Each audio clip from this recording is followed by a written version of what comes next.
сол компанияларға иелік етесіз. Ол өссе бірге өседі, құласа бірге құлайды. ETF-тан біз қалай табыс табамыз? Сіз 15 жылда беретін өсімін 1 жылда көресіз.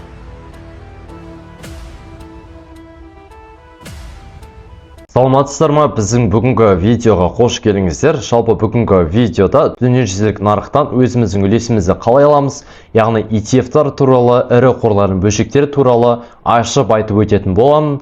Жалпы бұл видео инвестицияны басуға қорқып жүргендерге, инвестицияны басай алмай жүргендерге өте пайдалы болады. Сондықтан видеоны соңына дейін қараңыздар. Одан бөлек видеоны соңына дейін қараған жандар үшін өзімнің жеке консультациямды тегін сыйлайтын боламын. Сондықтан видеоны соңына дейін қараңыздар. Видеоны бастамас бұрын өзімді таныстырып өтсем, жалпы есімім Саят, Талдықорған қаласынамын. Осы инвестиция саласында жүргеніме 4 жылдан астам уақыт болды. Осы уақыт аралығында 1000-нан астам адамға өзінің капиталын жинауға, инвестицияға алғашқы қадамын жасауға көмектестім, және өзімнің жеке туындым «Бос ақша, бос мүмкіндік» кітабының авторымын.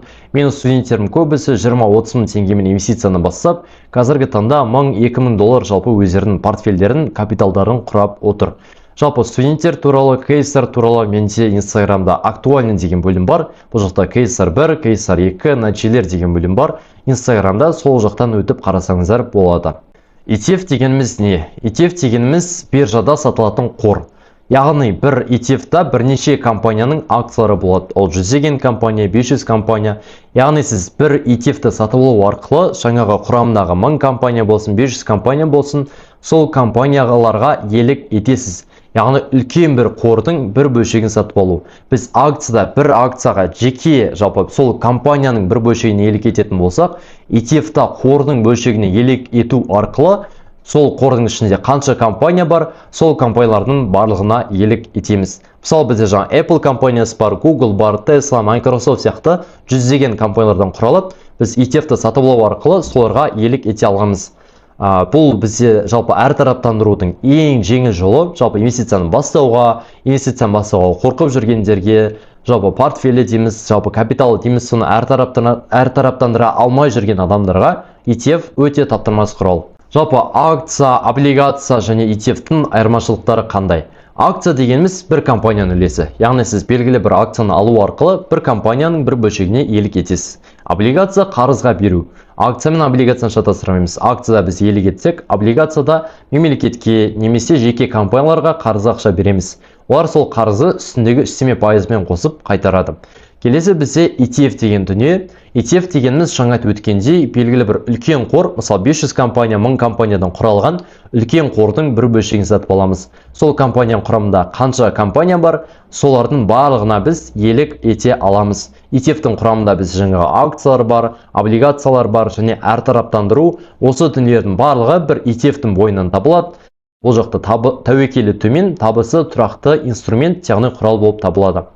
Енді танымал ETF-тардың мысалдарымен келтірсек, мысалы бізде SPY деген бар, S&P 500-дің индексін қайталайды. Бізде S&P 500 деген өте үлкен биржа бар, барлықтарыңыз білетіндей, яғни базар бар Америкада, осы акцияларды алу сату процесі жүретін. Сол базардың былайша айтқан кезде жүрісін қайталайды, яғни ол өссе бірге өседі, құласа бірге құлайды. Тура сол сияқты бізде QQQ деген ETF бар. QQQ технология саласындағы компанияларға бағытталған. Бұл жақта бізде жаңағы Apple, Amazon, Google және тағы да басқа осына технология саласының акцияларынан құралған қордың бөлшегі деп айтсақ болады. ETF-тар қалай жұмыс жасайды? Жалпы ETF-тің артында нақты активтер бар. Оны бізде BlackRock, Vanguard, SPDR, Invesco сияқты қорлар басқарады. Олардың акцияларын сатып алып, соның үлесін ETF инвесторларға сатады. Мысалы QQQ-ді сіз сатып алсаңыз, QQQ деген ETF сатып алатын болсаңыз, Nasdaq-тағы жүздеген компанияға, Nasdaq-тың құрамында қанша компания бар, сол компаниялардың барлығының бір бөлшегіне иелік етесіз. Баға олардың орташа өзгерісіне байланысты өзгереді. Яғни құрамында қанша компания бар, біреу өсіп жатады, біреу құлап жатады, біреу тұрақты болып жатады. Соның орташа өсімі арқылы сіздің қолыңыздағы ETF өсіп отырады. Және бұл жақта дивиденд төлеген кезде, жаңағы компаниялар дивиденд төлейтін болса, орташама дивиденд есептеледі, сол дивидендті өзіңізге төлеп отыратын болады. Енді ETF-тің түрлеріне тоқталып өтсек. Жалпы ETF-тің бізде 4 түрі бар. Біріншісі акциялық ETF, яғни акциялардан құралған жалпы қордың бөлшегі деп айтсақ болады. Ол бізде жаңағы SPY, QQQ және VOO, яғни әлем нарығы деген ETF-тар. Олар бізде жеке акциялардан құралған ірі қорлардың бөлшектері. Екіншісі бізде облигациялық ETF бар.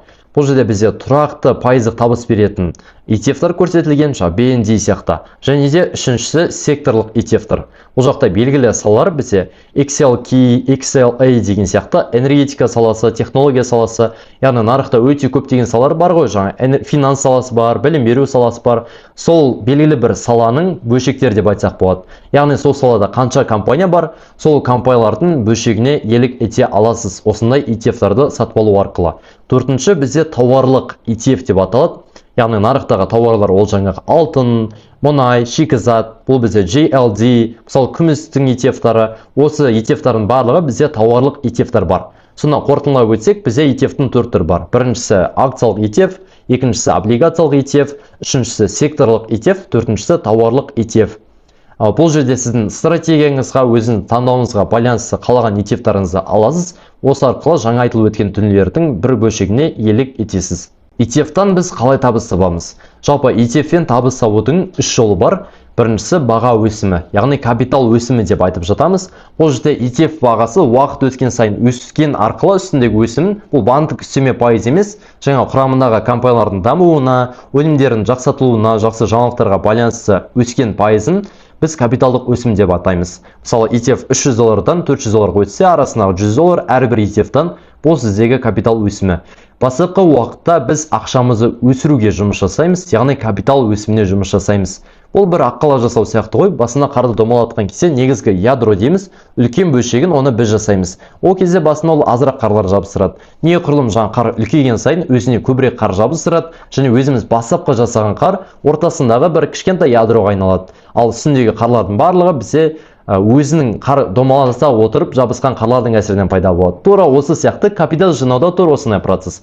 Бастапқы кезде негізгі сума өзімізден болады. Уақыт өте келе күрделі процент арқылы бізде ірі сумалар жиналады. Осы ірі сума жиналғаннан кейін бізде екінші табыс бар. Бұл дивидендтік табыс деп аталады. Яғни бірінші капитал өсіміне жұмыс жасаймыз. Жақсы өсім беретін ETF-тармен, акциялармен жұмыс жасап капитал жинап аламыз.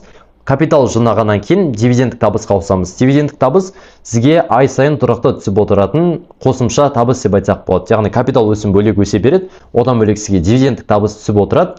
Бұл сіздің брокерлік шотыңызға түседі, сол ақшаны шешіп алсаңыз да болады, реинвестиция жасап қайта акция алсаңыз болады. Бірақ сіздерге беретін кеңесім бастапқы капитал өсіміне, яғни белгілі бір сумаға жинау кезінде түскен ETF-тарды қайта реинвестиция жасап, ETF-тарды немесе акцияларды сатып алып отыруға кеңес беремін.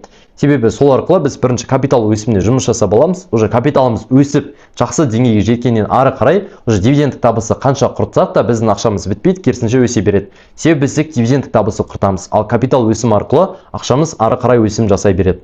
Үшіншісі, бізде жаңа айтып өткендей реинвестиция, яғни қайта инвестициялау. Түскен біздегі жаңағы пайыздық мөлшер болсын, дивидендтік табыс болсын, барлығын қайта реинвестиция жасап, ETF-тар мен акцияларды қайта сатып алып отыру керек.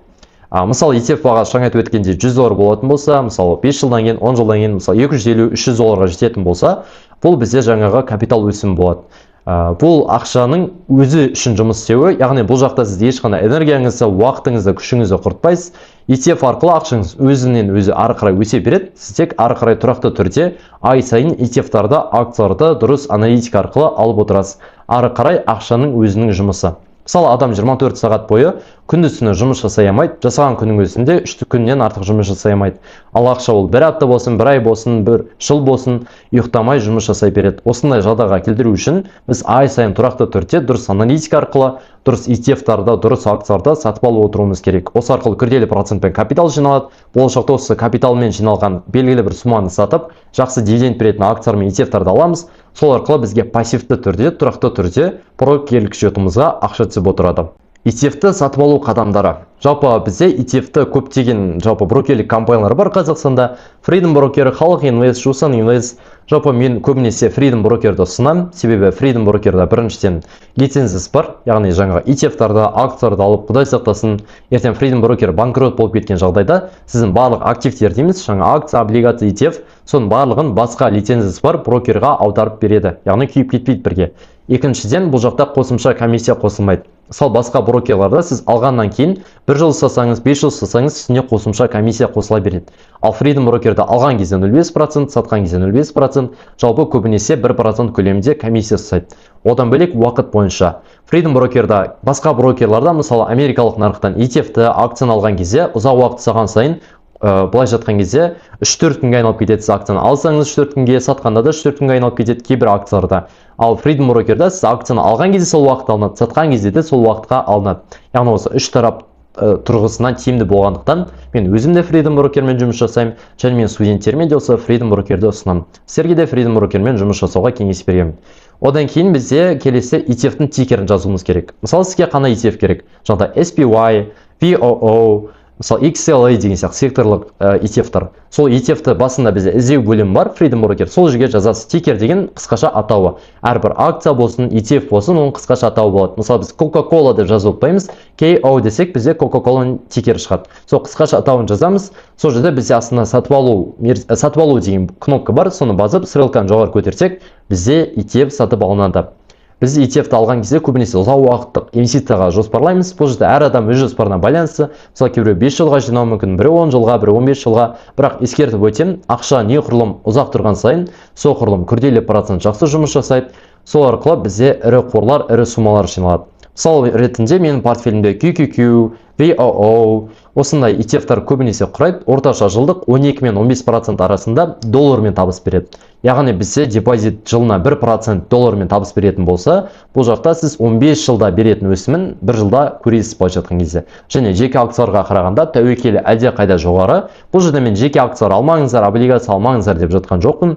Бірақ портфеліңіздің көпшілік бөлігі осы ETF-тардан құралса, сіздің капиталыңыз әлде қайда әртараптандырылған және әлде қайда қауіпсіз болады. Енді жалпы инвесторларға менен кеңес, біріншіден бір ғана ETF-ға барлық ақшаларыңызды салып тастамаңыздар. Мысалы, QQQ-ға, SPY-ға, осы ETF мықты екенін бір жерден көріп алып, барлық ақшаны салып тастамаңыздар. Әртүрлі ETF-тарға, яғни портфельде әртараптандыру өте маңызды. Одан кейін бір ETF-ті алған соң бір ай ұстап сатып жіберіп, 2 ай ұстап сатып жібермей, кемі 3 пен 5 жыл арасында ұстаңыздар. Сонда дұрыс пайда көресіздер, жақсырақ пайда көресіздер. Үшіншіден, дивидендтерді қайта инвестиция жасаңыздар. Дивиденд түсіпті ғой деп ол ақшаны шешіп алып құрт тастамай, капитал өсімі кезінде сол ақшаны реинвестиция жасаңыздар. Есесіне болашақта қазіргі тиын-тебен емес, миллиондаған табысқа өздеріңізге тұрақты табыс ретінде сол зат өздеріңізге былай жатқан кезде пассивті түрде табыс әкеліп тұрады. Себебі ешкім білмейді. Құдай сақтасын, қазіргі істеп жатқан жұмысымыз болашақта жүрмей қалуы мүмкін деген сияқты. Сондай кезде артымызда тіреп тұратын осындай қор болу керек. Осындай қорларыңыз мықты болу үшін қазірден бастап өздеріңіздің ақшаларыңыздың көп бөлігін осындай ETF-тарға, акцияларға, облигацияларға инвестиция жасаңыздар. Болашақта бұл активтеріңіз өздеріңізге қызмет ететін болады. Сіздер ешқандай жұмыс жасамасаңыздар да осы жинаған ақшаларыңыздың жемісін көріп, тұрақты түрде ары қарай капиталдарыңызды өсіресіздер. Осы арқылы өздеріңіз капиталдардың өсуінің қауіпсіздігін сақтайсыздар және тұрақтылығын сақтайсыздар. Видеоның басында уәде еткендей, өзімнің жеке консультациямды тегін сыйлайтын боламын. Яғни араларыңызда 10 адамға өзімнің 50 000 теңге тұратын консультациямды тегін беремін. Бұл жақта жалпы формат онлайн Zoom форматта өтеді, басқа ешқандай адам болмайды. Осы Zoomда бетпе-бет отырып, сіздің қаржылық жағдайыңызға разбор жасайтын боламыз. Капитал жинаудың нақты формуласын алатын боласыз, және де Freedom Brokerден шот ашу, құжаттарды толтыру сабағы сізге тегін бонус ретінде берілетін болады. Тағы да қайталап өтем, жалпы бұл бонус тек 10 адамға, яғни консультация тек 10 адамға арналған. Жалпы консультацияға қатысу үшін осы видеоны көрген Telegram каналға тіркеліп алыңыздар, себебі ол жақта өте пайдалы ақпараттар болады. Және осы YouTube парақшаға тіркеліп алыңыздар. Және де осы описанияны немесе комментарийде сіздерге сілтеме қалдырам. Сол сілтемеге өтсеңіздер, сіздерде анкета ашылады. Сол анкетаға барынша толық әрі шынайы жауап беріңіздер. Араларыңызда 10 адамды таңдап алатын боламыз. Консультацияда көріскенше сау болыңыздар.